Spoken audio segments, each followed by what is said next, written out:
¿Qué tal? Este será un nuevo tutorial de Grasshopper, será introductorio, sin plugins y más que nada para repasar conceptos simples como variables. La idea sería crear una línea, poblarla con polígonos que estarían a una altura equidistante, luego tomar con estos polígonos y hacer que algunos sean un poco más pequeños que otros o un poco más grandes, de acuerdo a una distancia y a un atractor, que es como se le llama. Y luego la idea sería terminarlo con una simple rotación para que cada uno de estos rectángulos o polígonos tenga su propia forma y orientación de acuerdo a la curva. Entonces, para comenzar lo primero que necesitamos es la curva y para construirla necesitamos un punto. Construct point y ahí ya tenemos el punto inicial que por defecto estará en 0, 0, 0. Luego lo podemos mover y en el eje Z. Entonces, geometry, el punto, motion, Z y démosle una altura de 120 milímetros en este caso. Lo colocamos y ahí tenemos los dos puntos que conectados con la batería line. Recuerden la segunda, no la primera, porque la primera es para traer desde rinoceros. Función line, start point, nuestro punto inicial, endpoint, el punto que acabas de mover. Y tenemos ya la primera curva. Ese es el primer paso. Ahora hay que dividirla. Y la dividiremos usando perpendicular frames. Perp frames. Y eso lo que hace es que crea planos que siempre serán perpendiculares a la curva en sí. Y nos pide un conteo, una curva y un alineamiento. El alineamiento lo podemos dejar así en blanco. Pero el conteo sí nos interesa mucho. Por ahora colocaré 12 como número y podemos ver que si cambiamos este slide tenemos más o menos planos de acuerdo a esta curva. Y en cada uno de estos planos me interesa que haya un polígono. Polygon. Conectamos, plane, frames. Y después nos pide otras cosas. Por ejemplo, el radio, que eso por ahora lo podrías colocar como, no sé, 80, que es un poco demasiado. Y cuántos segmentos. Y para los segmentos, siento que si por ejemplo colocáramos 12 segmentos, ya esto como que se ve como un... Se pierde un poco la definición. Entre 17 y 12 es muy imperceptible cómo se ve y si lo llevas más adelante ya cuesta mucho verlo y aparece una esfera, sencillamente un círculo. Entonces realmente no me interesa que suba tanto el slide. De hecho, y si colocamos por ejemplo 2, no funciona porque no existe un polígono de dos lados, simplemente mínimo 3. Mínimo tiene que ser un triángulo. Entonces, a mí lo que me interesaría sería trabajar desde 3 hasta, digamos, 6 lados. Entonces escribo el valor inicial, luego punto, punto, el valor final que me interesa, en este caso 6, y tenemos un slide que parte en el primer número y termina en el último. Entonces nos aseguramos de que no haya más problemas. De 3 a 6. Y ya tenemos prácticamente todos los polígonos en su lugar. Ahora me interesaría que esto fuese una torre, que esto fuera un sólido y no solamente curvas. Así que hay que extruir estos polígonos. Extrude, eje en dirección Z, y extruyámoslo, no sé, 23. Pero aquí va a pasar algo. Y es que, si se dan cuenta, existe un espacio de sobrelape. El polígono de arriba se topa con el de abajo y así, y así, así con todos. Y tendríamos que encontrar quizá, este es el número útil. Pero, ¿qué pasa si ahora quiero más polígonos? Volvemos a tener problemas. Entonces realmente hay que ser un poco más inteligentes y no trabajarlo así, no trabajarlo con números tan específicos, sino que medir exactamente cuánto debiese medir cada una de estas curvas. Y eso podemos calcularlo, y de hecho es muy sencillo.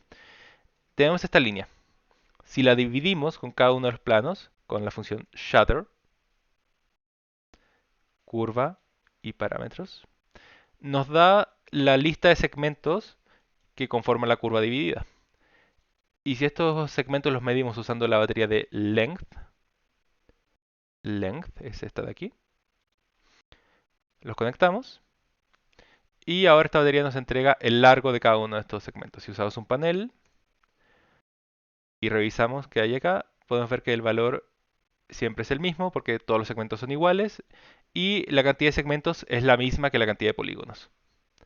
Entonces, conectamos length con el factor de z y ahora tenemos muchas piezas que tienen el largo perfecto. Esto básicamente es un monolito, es una especie de obelisco y no se intersecta en ningún punto. Son solo superficies, no es un sólido cerrado. Eso se puede arreglar con la función, la batería cap, holes, cap holes. Y ahora tenemos esta geometría base. Y este es el principio de lo que estaríamos trabajando. Si ahora cambio la cantidad de polígonos, cambia también la cantidad el largo de cada uno de ellos. Entonces, esto está bastante optimizado. Pero ¿qué ocurre? Me gustaría que esto de perfil se viera quizás así, que hay alguna diferencia, que los de más arriba sean un poco más pequeños que los de abajo, o que sea una especie de reloj de arena, que los que estén más al medio sean un poco más largos, que en fondo haya una distinción entre el diámetro de los polígonos. Y eso se puede lograr de manera muy sencilla. Para eso lo único que tenemos que hacer es, primero que nada, crear un atractor.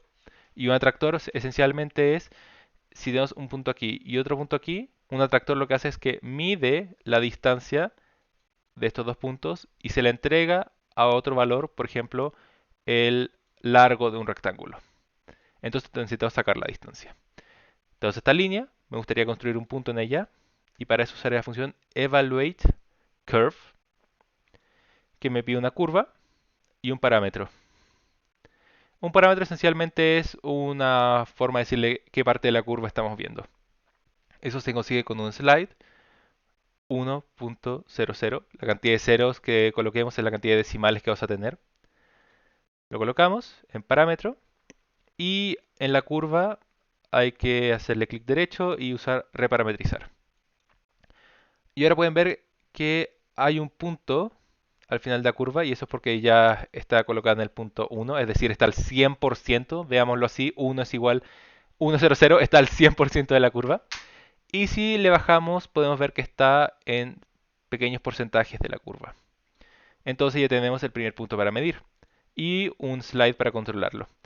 Luego hay que encontrar el resto de los puntos. Podemos usar middle, curve middle. Tenemos los pedazos segmentados. Tenemos el medio de cada uno de estos puntos. Y ahora voy a llamar la distancia entre ambos. Point, punto A, middle point, punto B. Y ahora tenemos una distancia.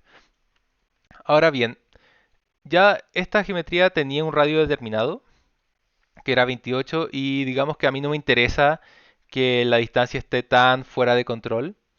Porque realmente a mí no me interesa que el punto más pequeño sea esto y lo más largo sea esto. A mí me interesaría que esto tuviera un grado de control de mi parte y que yo pudiera determinar, por ejemplo, cuál es el máximo de esta curva.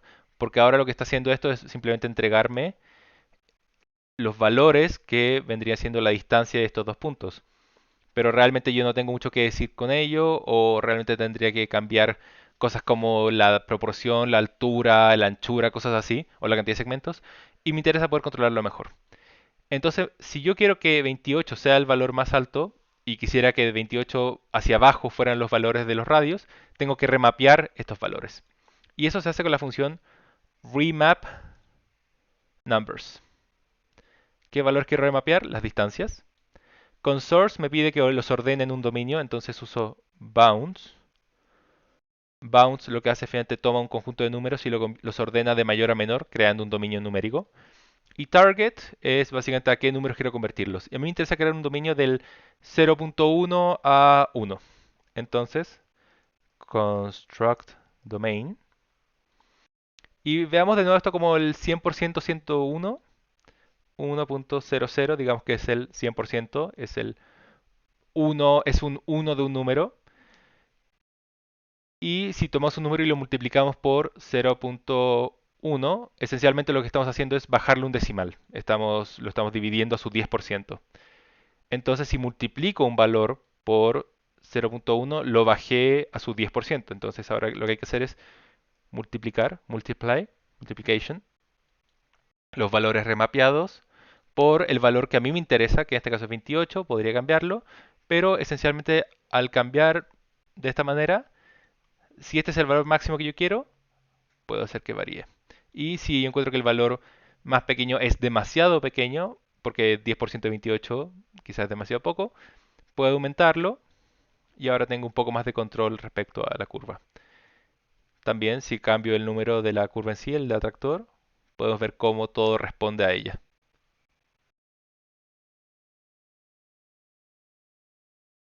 Entonces, ya tenemos esto. Ahora lo que nos hacería falta es la rotación. Y quizás aumentar un poco el conteo de divisiones porque esto quizás no alcanza a describirse tan bien. Entonces, si yo ahora quisiera rotar la geometría, recuerda que este es el polígono, esto es lo que se extruye finalmente. Así que lo que haré será llamar la función rotate, rotate, diciéndole que quiero rotar estas geometrías con un ángulo que yo quiero que esté en degrees. Y quiero esencialmente que el que esté más abajo rote un poco o nada, y que el que esté más arriba rote lo máximo que me interesa que se rote. Entonces necesito que los valores de rotación aumenten. Si yo ahora escribiera, por ejemplo, algún número al azar y rotara estas geometrías, esencialmente lo que va a pasar es esto. Roto y todo se rota al unísono. Entonces necesito varios valores. También podría ser con un atractor, pero me interesaría ahora ver otra función, otra forma de hacerlo. Y una forma de hacerlo es con la función series. Series. Lo cual esencialmente, si coloco un panel para verlo, me da una lista de números. Y me da una lista de números que se especifican con lo que me pide. Start point es 0 y yo por defecto no coloqué nada, por defecto es 0. Step es 1, entonces cada valor va a aumentar por 1. Y count es cuántos puntos quiero. Entonces si yo quiero rotar los puntos, que el primero no gire, 0 está perfecto. Step, yo no quiero que aumente un grado porque eso quizás sería un poco imperceptible. Podemos darle algún valor un poco más grande y aumentarlo conforme a lo que necesitemos más adelante. Y en count necesito la cantidad de piezas que tenemos. Entonces, si ya dividimos los frames, 14 puede servir. Por alguna extraña razón, si yo doy esto, me dará un valor menos del que necesito y es porque siempre estas cosas parten desde 0. Y si yo digo, escribo 10, va a ser en 0 hasta 9. Así que acá en este caso tengo que sumarle 1. Addition, addition, 1. Y este resultado es la cantidad de números que quiero. Y esta es la cantidad de puntos que me interesa girar. Y ya pueden ver que el primero, el de más abajo, prácticamente no gira. El segundo gira un poquito, o poco más, un poco más, un poco más, hasta llegar a los de más arriba y en este caso ya está totalmente rotado. Y puedo jugar con estos valores. Quiero que se rote más, quiero que se rote menos, quiero una mayor división de los polígonos o una menor división. Digamos que quiero también variar el punto porque, no sé, quiero hacer una familia paramétrica, entonces jugamos de esta manera. Podemos cambiar también, hacer que el más pequeño sea más pequeño todavía. También puedo hacer que sea un poco más esbelta la geometría en sí. Y ahí tenemos una torre constituida de polígonos, construida a partir de valores que estamos controlando y que tenemos repartidos a lo largo de esta función. Siempre podemos colocar todos estos números. A mí me gusta llevarlos siempre al lado izquierdo de Grasshopper, al menú principal, por así decirlo. Y sencillamente jugar con estos números más adelante. Una vez que ya construí toda esta telaraña, me gusta tener después ya un poco más de orden y de control. Y ahora puedo jugar con todos los valores de por sí. Jugamos con esto, con la cantidad de segmentos. Podemos cambiar la cantidad del valor más pequeño, la cantidad de segmentos. Eso sería todo. Después veríamos cómo trabajar. Me gustaría ver cómo trabajar con esto de una manera quizás más complicada, darle otro nivel, pero eso quedará para otro tutorial. Si lo lograron, los felicito. Si no, bueno, siempre se puede seguir intentando. Eso sería todo.